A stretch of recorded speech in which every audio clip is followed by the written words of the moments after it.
दो कौमी नजरिया कल भी जिंदा था, आज भी जिंदा है। कायदे आजम और मुसलमानान हिंद ने दो कौमी नजरिए का इजहार आज से 85 बरस पहले किया।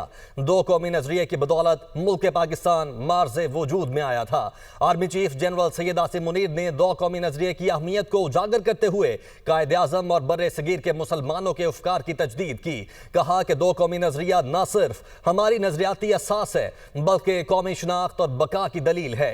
ये नजरिया इस हकीकत का आकाश है कि अपनी जुदागाना तहजीब, दीन और तर्ज फिक्र के साथ एक खुद मुख्तार रियासत हमारी जरूरत थी, है और हमेशा रहेगी। दो कौमी नजरिया कल भी जिंदा था, आज भी जिंदा है। कायदे आजम और मुसलमानान हिंद ने दो कौमी नजरिए का इजहार आज से 85 बरस पहले किया। दो कौमी नजरिए की बदौलत मुल्क पाकिस्तान मार्ज़े वजूद में आया था।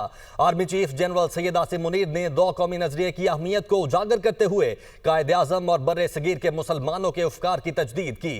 कहा कि दो कौमी नजरिया न सिर्फ हमारी नजरियाती असास है बल्कि कौमी शनाख्त और बका की दलील है। ये नजरिया इस हकीकत का आकाश है कि अपनी जुदागाना तहजीब, दीन और तर्ज फिक्र के साथ एक खुद मुख्तार रियासत हमारी जरूरत थी, है और हमेशा रहेगी।